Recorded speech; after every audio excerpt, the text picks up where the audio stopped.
يا مساء الكورة. الاهلي بيقدر ان هو يفوز بالسوبر المصري على حساب مودرن فيوتشر في سيناريو غريب عجيب ما بيعملوش غير الاهلي وبس. فبتبدأ المباراة وقاعد بتتفرج، الاهلي كويس، الاهلي اخطر، وهنتكلم عن افكار كولر فيما بعد ازاي قدر يعملها ويطورها. وما شاء الله علي معلول بيرفع، كهربا بيسجل الاول، هوب حسين الشحات بيسجل التاني بعد 1-2 بينه وما بين كهربا. بيتهيألك ان الماتش سهل وفي المتناول للاهلي. مودرن فيوتشر ما عندهمش الشراسة الهجومية، اللهم كورة واحدة اللي جت ليه عبد الكبير الواد. خلاص جمهور الاهلي شايف كمان مزيكا عاملها كولر ولا مركزيه هايله من اللاعبين، سواء بقى بتتكلم على هاني وتاو وامام عاشور، الجبهه دي الجبهه الناحيه التانيه ما بين حسين الشحات ومعلول اللي كان اون فاير. حسين الشحات ازاي بينزل على العمق وبيستلم، تبادل المراكز بعد كده اللي عمله في الشوط الاولاني والتاني ما بينه وما بين كهربا. في بعض الاوقات كهربا بيجي على الطرف وحسين يخش على العمق. خلاص كل السيناريوهات بتترتب انه الاهلي بطل السوبر خلاص. والاهلي لعيبه الاهلي بقت مجهده جدا، بتشوف حسين الشحات مش قادر، امام كهربا كلهم تعبانين، فبيبتدي كولر ان هو يغير وينزل بقى بطاهر بموديس. مش قادره الوم كولر لان اللعيبه كانت مجهده، طب هو هيعمل ايه؟ وعشان احنا الاهلي احنا ما نقدرش بقى نكسب ماتش سهل كده. فين السسبنس؟ فين الاثاره؟ انت ما توترتش طول المباراه انا كده الاهلي اكسب ونخرج ونجيب الثالث والرابع وندوس، ابدا والله ما يحصل. لازم اخلي فيه حيويه كده في الماتش. فخطأ من مصطفى شوبير. طبعا مصطفى شوبير يعني حارس واعد والخطأ وارد انه يحصل، اكيد لازم يركز عليها المره اللي جايه. هوب تلاقي ايه عمر السعيد بيجيب الجون، ايوه اللي كان نازل بيقول عايز انزل اجيب جول اهو نزل جاب جون. هوب شويه محمد محمود بيشوط تسديده وبيجيب الهدف التاني. وبدل ما انت كنت قاعد ومرتاح ومبسوط لقيت نفسك فجأة متعادل ومضطر ان انت تكسب. وطبعا الاهلي في الشوط الاولاني كان بيستغل الفرص، الشوط التاني طبعا ايه حدث ولا حرج بقى، عد بقى هنعد كام فرصه ضايعه للاهلي.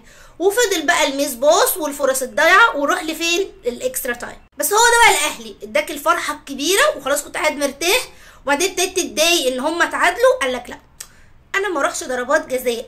لما انتوا تفتكروا كلهم زي الماتش اللي فات كده بتاع سيراميكا احنا رايحين ضربات جزاء، ابتدي بقى انا احط الخطه بتاعتي. وعشان تعرف ان ده ماتش غريب شوف مين يسجل الهدف التاني. عارف بتقولوا مين يا ولاد؟ مودست. مين؟ مودست. حضرتك لو انت قاعد متابع تويتر كنت هتلاقي قبليها بدقيقتين كابتن ابراهيم فايق وكل جمهور الاهلي بيتكلم عن قد ايه ده مودست ده صعب وميح ومفيش حاجه خالص. هوب دبل كيك علي معلول بيرفع عرضيه بالمقاس، والله بالمقاس. مودست بيطلع وبيسجل الهدف الثالث للاهلي. ويا ريتنا فرحنا، لا ده احنا قعدنا نشك ها تسلل مش تسلل. والله انا قاعده بقول هو اكيد مودست تسلل، بصيت لقيت حرام ظلمته. وقعدنا بقى نفرح ونهيس، ايه ده يا مودست؟ ايه ده طلعت قماش؟ احنا كنا واثقين فيك بس كان لازم نعنفك، يعني احنا عايزين ايه غير ان انت تجيب اجوان. وهوب كريم فؤاد يقولك والله ما انا مخلص الحفله دي غير لما اجيب الرابع. طب ما كمل الاول، ده انتوا عمالين تضيعوا طوال الشوط التاني والاكسترا تايم حاجات ما تضيع. لا لازم نكسب في اخر الشوط التاني من الوقت الاضافي. هنا بقى لازم تقف وتقول ايه الدرس المستفاد، ان انا لما اكون ودايس على الفرقه التانيه بلغه الكوره لازم اسجل الهدف الثالث والرابع والخامس لو قدرت عشان اضمن المباراه.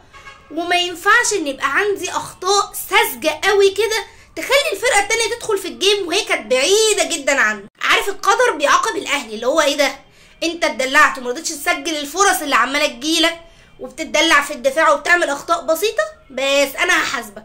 الحمد لله القدر كان رحيم بينا وسابنا في الاخر ان احنا نكسب، لان احنا كنا نستحق في المباراه دي. انت لو اتفرجت عليها كنت هتشوف اداء الاهلي قد ايه مميز. سيبك من انه لما هم فيوتشر صحوا فجاه كان ليهم اكتر من كوره خطره جدا كانت ممكن تنهي المباراه، بس القدر قال لك انا هكون رحيم بيك عشان انت لعبت كويس، بس ما نعملش كده تاني، ما نضيعش فرص تاني. طبعا دي هتكون اخر مباراه قبل التوقف الدولي. يلا مش عارفين هنعيش ازاي من غير الاهلي في الفتره الطويله دي. بس تعالى اكلمك سريعا كده على افكار كولر وقد ايه هو بقى عامل فعلا مزيكا. دي كوره كده بص في الدقيقه 30، بص اول حاجه اللونج باص اللي اتعمل من كوكا، ودي اول حاجه كانت مؤثره جدا. بص بقى اللي هيحصل هنا، هاني هو اللي بيخش جوه وامام عاشور هو اللي بيكون واخد وبص ازاي هاني هيخش هو في العمق وهيبصيها لامام عاشور تاو لامام عاشور. بص هنا تاو فين؟ في العمق، وهاني اللي مكمل، وامام بص بيديها لحسين الشحات اللي بص هو في العمق لمعلول 1-2 ما بينه وبين حسين الشحات. دي كانت لازم كوره كده بتلخص لك تقريبا معظم الافكار. اول حاجه كوكا كان مميز جدا في اللونج باص وعملها اكتر من مره باكتر من هجمه. تبادل المراكز اللي حصل ما بين هاني وبيرسي تاو او هاني وامام، بص انت بتلاقي هاني بص داخل في العمق ازاي. اوقات كتير كمان كنت بتلاقي تاو هو اللي واخد كانه هو الباك، او امام عاشور هو الجناح هو اللي واخد الطرف وهاني اللي في العمق والعكس. والاهلي صنع من الجبهه دي العديد والعديد من الفرص، وهي دي على فكره كانت سبب في الهدف الاولاني. كانت برضو لونج باص اتعمل من كوكا لامام عاشور اداها لهاني، طلعت ركنيه. طبعا كل الكور الحلوه بتبدا من عند مين؟ علي معلول. ركنيه بالمقاس لكهربا جون. زي ما قلت لك قبل كده الفكره الثانيه كانت السويتش اللي بيحصل ما بين حسين الشحات وكهربا، واتكررت في اكتر من. وبعيدا بقى عن كره الهدف، بص الكوره فضلت متكرره معانا هنا. بص علي معلول هو اللي هيلعب الكوره، بص مين على الطرف؟ ده كهربا مش حسين، وحسين هو اللي واخد العمق. والكوره دي هتتلعب ما بين علي معلول لحسين لكهربا لحسين لعلي معلول اللي هيديها لتاو وهتضيع. ومن اللاعبين طبعا اللي بيقدموا مستوى هايل ومبسوطه ليهم جدا من بعد كاس العالم للانديه مروان عطيه، خد رجل المباراه وبيرجع ان هو يكررها وده بفضل مروان عطيه. عنده رؤيه كويسه جدا للملعب، كولر اللي وظفه برقم 6 فبيديك رؤيه هايله، ديستروير وبيلعب على السكند بول. كم مره لو حسبت الاهلي كانت بتضيع منه الكوره وبيرجع مروان عطيه تاني ويعمل هجمه لصالحه. فللامانه كولر بيقدم مع الاهلي كوره مميزه جدا، ولعيبه الاهلي لو بتستغلها انت هتلاقي الاهلي دايما بيطلع بسكور. لسه عندنا مشاكل وبتحصل اخطاء في الدفاع اتكلمنا عنها المره اللي فاتت، لسه ده وارد.